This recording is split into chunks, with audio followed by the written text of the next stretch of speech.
Hello guys, holiday ngayon dito sa Hong Kong, Mid-Autumn Festival. Tuesday ngayon, October 7. Bali, pauwi na ako kasi 9 o'clock yung curfew ko.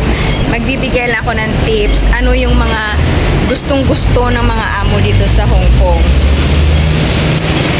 Dalawa lang guys ang ibibigay ko. Number 1 is magaling kang mag-alaga sa anak nila. Maasahan ka nila sa anak nila.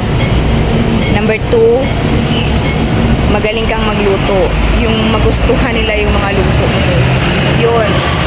Sigurado ka na doon. Hindi ka na nila i-terminate or hindi ka na nila bibitawan.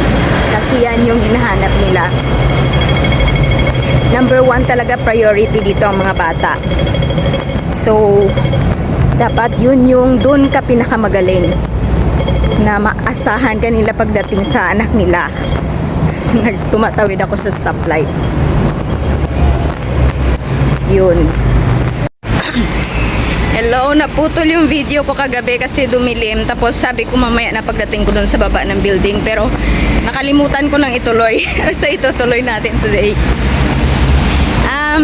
Mamamalengke ako ngayon. Bibili ako ng pagkain namin for 1 week. At least 1 week. Isahan na kasi busy sa alaga. Yun na nga, sinabi ko na basta magaling ka pa sa pag-aalaga ng bata at saka sa pagluluto, ayos ka na kay amo. Kasi sa kanila, basta busy kasi sila sa work, so wala na silang time sa anak nila maghatid sundo, ganon, magpakain. So importante talaga yun sa kanila. Number 1 priority yun ng mga Chinese dito, mga Chinese employer.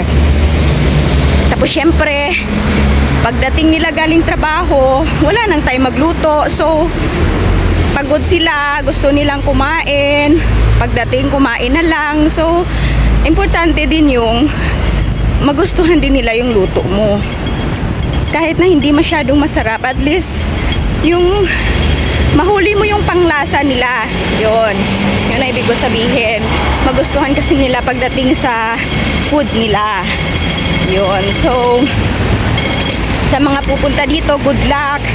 Yun yung tips ko, na 2 tips na pinaka-importante dito.